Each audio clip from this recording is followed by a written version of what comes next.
KRI Nanggala 402 tentunya diperlukan kerjasama internasional. Selanjutnya, saya minta Kepala Staf Panglima TNI yang saya hormati Pak Kapolri dan saudara sekalian, serta rekan-rekan media. Seperti yang kemarin saya sampaikan bahwa masuk pada fase saksang, di mana kemarin sudah kita temukan barang-barang yang diyakini adalah milik KRI Nanggala. Dan pada hari ini, hari Minggu tanggal 25 April 2021 pada pukul 01.00 WITA, di mana KRI Rigel yang sedang melaksanakan multi beam echo sounder telah melakukan kontak bawah air yang signifikan di sekitar posisi datum atau saat tenggelamnya KRI Nanggala pertama kali diketahui pada kedalaman 800 meter. Kemudian karena peralatan KRI Rigel yang ROV-nya hanya mampu 800, kemudian diserahkan kepada MV Swift Rescue yang bantuan dari Singapura.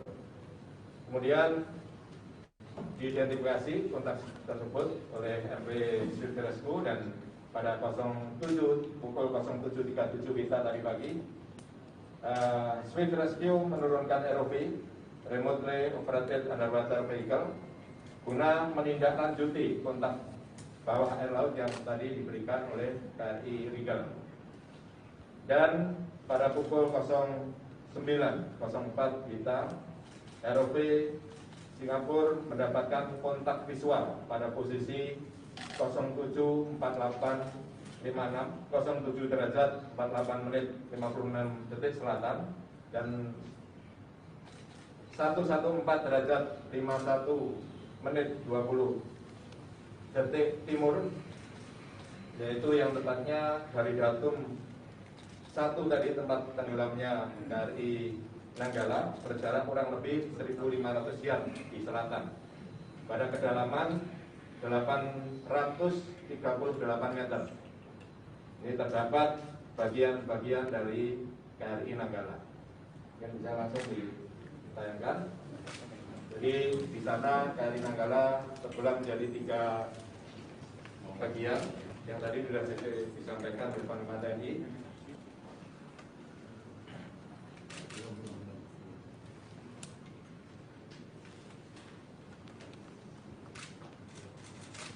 Ini adalah, kalau ini adalah pakaian escape suite MK11 yang tadi ini diambil oleh ROV-nya MV Swift Rescue.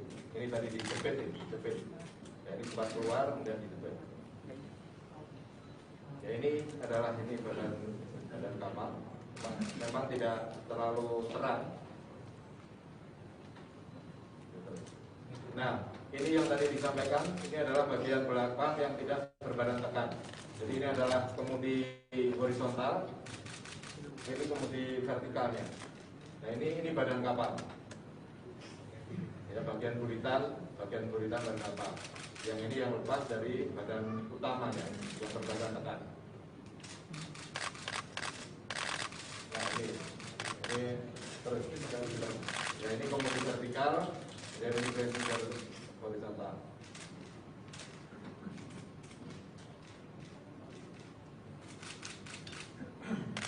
Lanjut terus. Ini bagian. Ini buritan. Terus.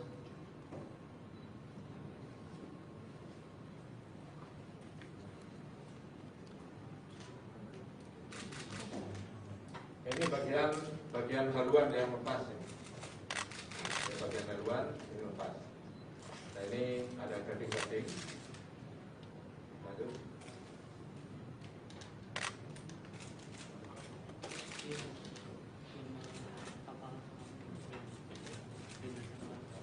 Ini masih yang tadi,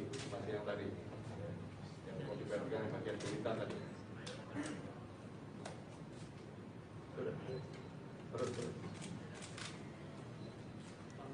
Jadi bagian-bagian yang terbuka ini berserakan, tidak terlalu jelas karena mungkin dalamnya laut masih pagi tadi mungkin belum terlalu terang.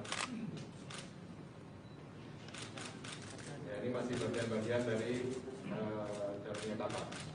Nah, ini yang kemarin ada dashboard, biasanya ditutup dengan ini dashboard yang kemarin.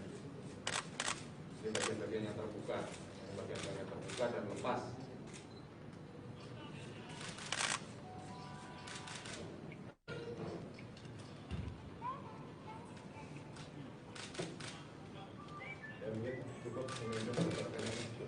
Ya mungkin cukup saya jelaskan ini aja biar bayangannya jelas. Ya, jadi kalau di kapal selam, ini tadi yang belakang yang ini, bagian belakang ini adalah di luar badan tekan. Kemudian ini juga depan juga demikian di luar badan tekan.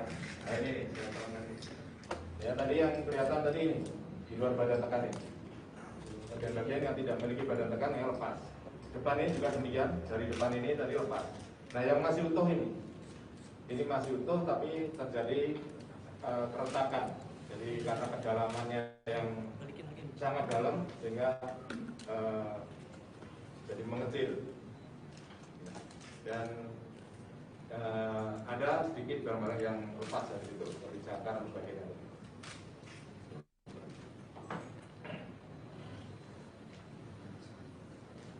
Ya dari kondisi Sapsang pada kedalaman 838 meter seperti ini sangat kecil kemungkinan anak buah atau awak TNI Nanggala dapat diselamatkan.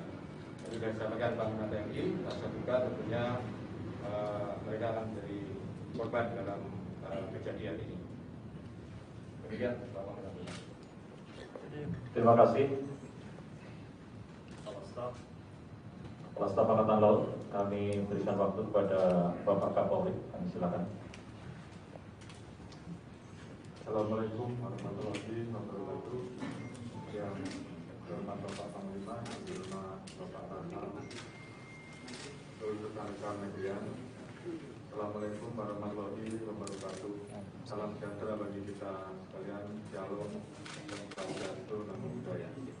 Pada kesempatan ini kami keluarga besar Polri dan saya selaku pimpinan Polri menyampaikan keprihatinan dan juga kita yang sangat mendalam atas gugurnya saudara-saudara kita prajurit terbaik KRI Nanggala 402. Kami sangat merasakan suasana kebatinan dari seluruh keluarga besar karena kami mendampingi Bapak Panglima dari mulai dinyatakan sabluk sampai dengan hari ini. Tentunya kami mendoakan pada seluruh keluarga besar TNI Angkatan Laut untuk tetap diberikan kekuatan, ketahan atas peristiwa yang terjadi, khususnya keluarga besar Hiu Kencana. Dalam kesempatan ini saya informasikan juga bahwa Letkol Laut Purnawirawan Heri Octavian kebetulan adalah masih keluarga besar Polri, di mana beliau adalah putra dari Kompol Purnawirawan Imron Hakim. Kemudian Lega Risa Kerutomo kebetulan adalah adik sepupu dari AKP Maria S. Malaku. Sehingga tentunya kesedihan dan kehilangan ini juga jadi kesedihan dan kehilangan keluarga besar Polri. Terkait dengan hal itu, tentunya kami terus akan melakukan segala yang bisa kami lakukan untuk bisa melanjutkan apa saja yang bisa dilakukan dalam rangka menindaklanjuti proses pencarian ini.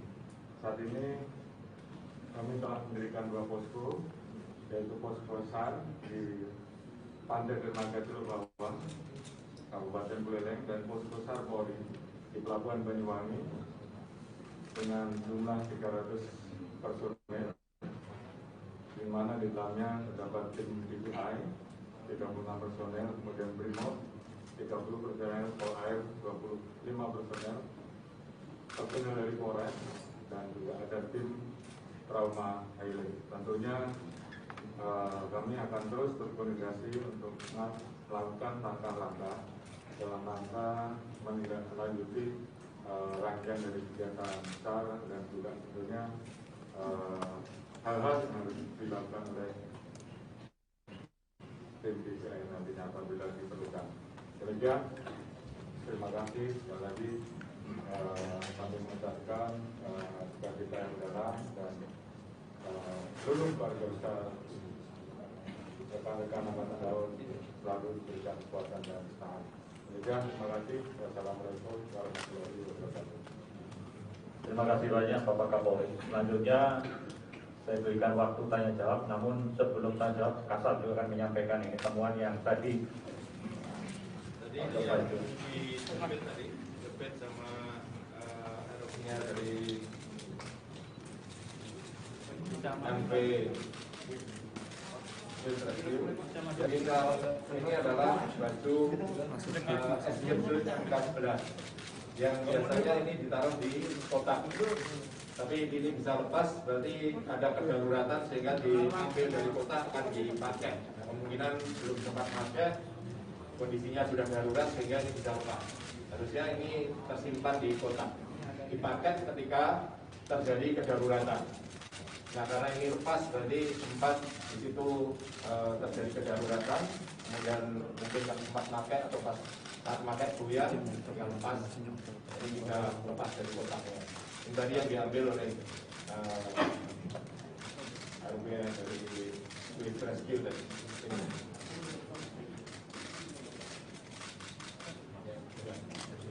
Silakan kalau ada yang bertanya. Ya. Ya, segini dulu. Ya, terima kasih Pak Lima. Ya. Saya coba kompas kami dengan kita prihatin untuk melakukan dan yang sampaikan upaya maksimal yang sekiranya akan dilakukan oleh TNI, kalau besar TNI untuk paling bisa membawa kembali kapal selam ini ke permukaan, mengangkat. Kira-kira seperti apa upaya maksimalnya. Kemudian di kendala jika ada istilah mengenai lab design, nanti tidak ada pesawat pun bisa ditinggalkan. Kira-kira apa tanggapan dari Panglima? Pertanyaan satu lagi ya, silakan. Isinya dari Metro izin Pak, berarti apakah setelah ini fokusnya adalah untuk pengangkatan dari badan kapal atau seperti apa, dan apakah akan dilakukan atau diminta ada mendatangkan vessel untuk mengangkut vessel kren untuk mengangkut itu Pak, karena kan beratnya cukup 1.300 ton gitu Ya. Pak. Terima kasih Pak. Ya, ada 3 pertanyaan. Pertanyaannya yang nomor 1 sama. Ya. Kemudian silakan dijawab, Kasat. Baik, terima kasih. Tentunya kita akan berusaha untuk bisa mengangkat kapal ini walaupun dengan kedalaman yang 838 tadi. Dan tentunya di dalam organisasi Esmerlo juga ada rekan-rekan kita dari luar yang menawarkan ini. Namun demikian, karena ini perlu keputusan pemerintah tentunya, saya akan mengajukan ke Panglima TNI yang nanti secara berjenjang ke atas, dan tentunya nanti kalaupun sudah ada keputusan nanti kita akan angkat kapal itu. Dan kami berkomitmen dan minta tadi juga pada Yu Kencana meminta untuk kapal ini bisa diangkat. Nah, tentunya ini langkah berikutnya yang akan kita ajukan ke atas. Kemudian yang tadi apa? Rentegan. Tidak ada satu pun anggota yang bisa ditinggalkan, tanggapannya dari Panglima. Kan kita ada prajurit Anda yang ada di dasar laut. Upaya-upaya maksimal kita sudah jauh dari bisa kita dari Panglima tanggapannya. Ya, kita akan memberikan satu penghargaan kepada para prajurit di bencana yang gugur di Nanggala 402, dan itu akan kami ajukan secara berjenjang kepada Bapak Presiden, yaitu berupa kenaikan pangkat. Dan segera akan kita proses. Itu ya. Terima kasih. Yang lain? Iya, nah. Ya, silakan. Dari detik izin ini kan KRI Nanggala sempat di retrofit di Korea Selatan 2 tahun lalu ya. Terus kemudian ada tanggapan dari Majen Purnawirawan Hasanuddin bahwa diduga mengalami kegagalan retrofit. Nah, gimana tanggapannya terkait hal tersebut? Terus yang kedua, masih Dewi Hasanuddin juga menyoroti KRI Nanggala yang katanya kelebihan kapasitas dan seharusnya ini maksimal 38 orang jenderal. Nah, seperti apa menanggapi ini? Kalau memang berlebih, kenapa bisa berlebih pada saat itu? Kemudian satu lagi terkait dengan ada postingan komandan KRI Nanggala yang kembali viral, dan hal tersebut salah satu upaya latihan penyelamatan KRI Nanggala yang tenggelam. Nah, mohon penjelasan sebenarnya seperti apa penyelamatan yang bisa dilakukan jika seandainya tenggelam KRI tenggelam. Terima kasih. Ya, silakan. Siap. Satu pertanyaan aja, satu orang satu pertanyaan. Sultan Muhammad dari Reuters, yang saya tanyakan selanjutnya, bagaimana evakuasi para korban ini dan akan dibawa kemana? Terima kasih.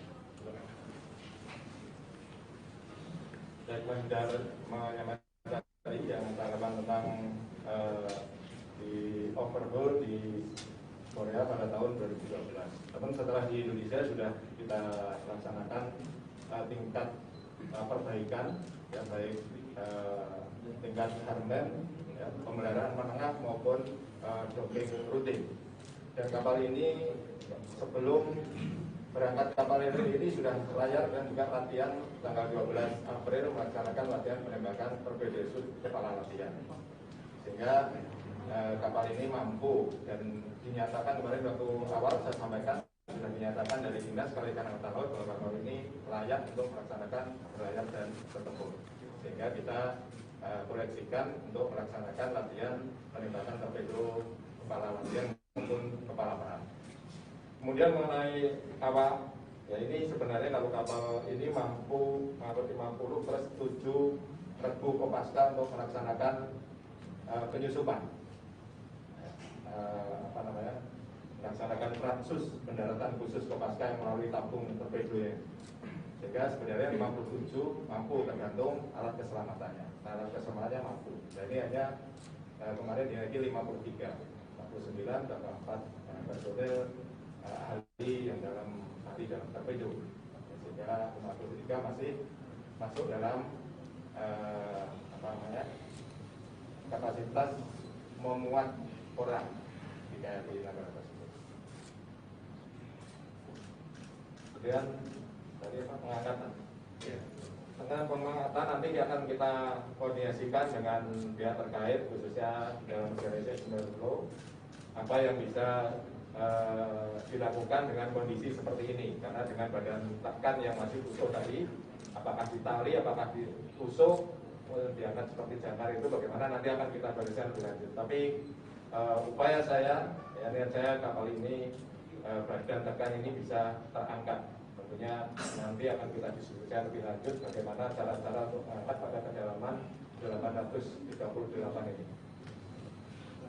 Akan dibawa kemana, Pak? Dibawa kemana, Jenderal? Kenapa? Untuk jenazah akan dibawa kemana? Dievakuasinya nanti ke Surabaya. Ya, kalau sudah terangkat, berhasil diangkat, kita evakuasi ke Surabaya. Seperti yang waktu paparan kemarin saya sampaikan, begitu masuk Sapsang, nanti tahap evakuasinya nanti kita lanjuti ke Surabaya. Atau sesuai dengan permintaan keluarga, karena keluarganya di Banyuwangi ini ada 3 orang juga. Ya. Izin lagi satu pertanyaan sebelum. Bentar. Silakan.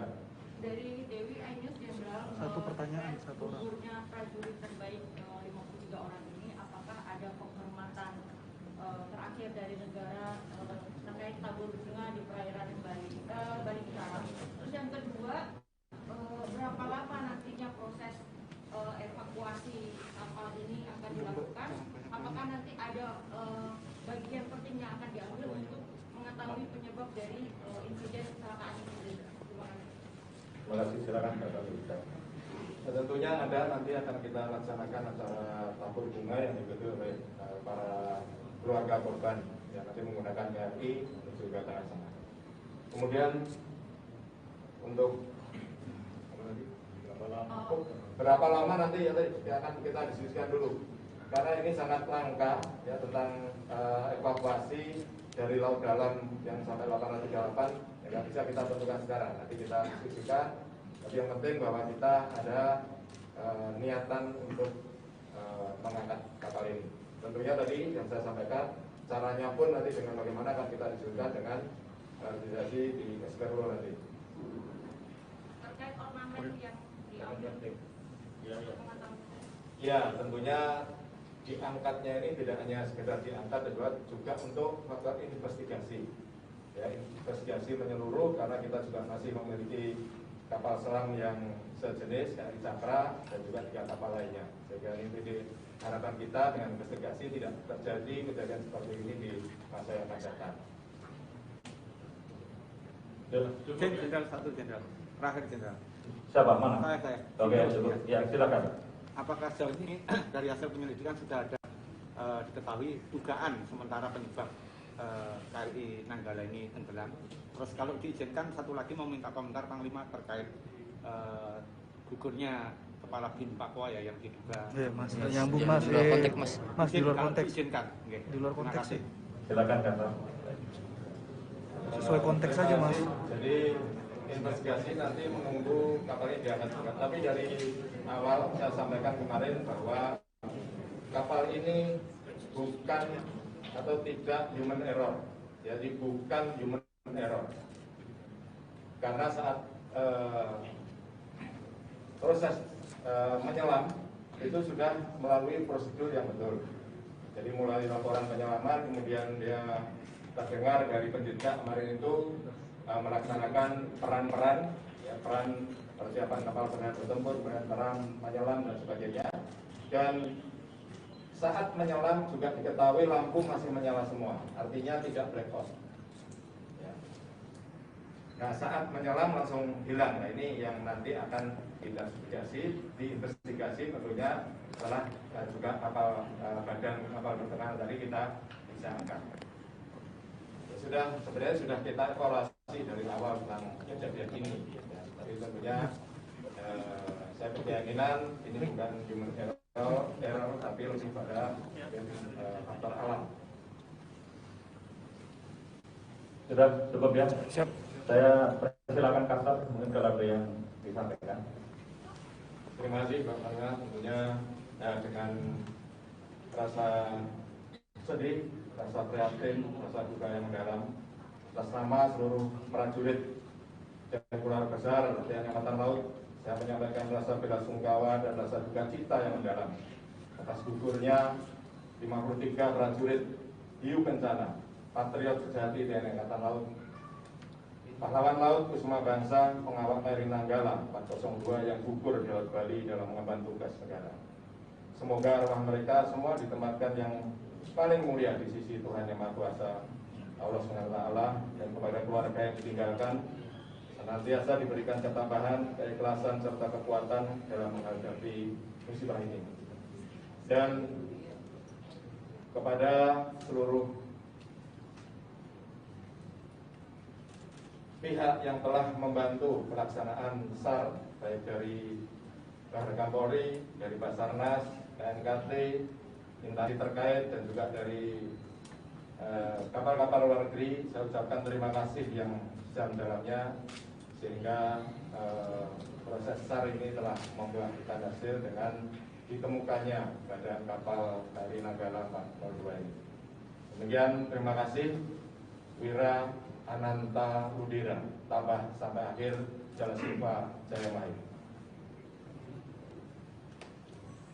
Baik, rekan-rekan media sekalian, sekali lagi saya mohon doa seluruh rakyat Indonesia dan dukungannya tidak hanya bagi upaya ini, tetapi juga untuk seluruh keluarga prajurit kita terbaik. Tabah sampai akhir. Sekian dan terima kasih. Wassalamualaikum warahmatullahi wabarakatuh.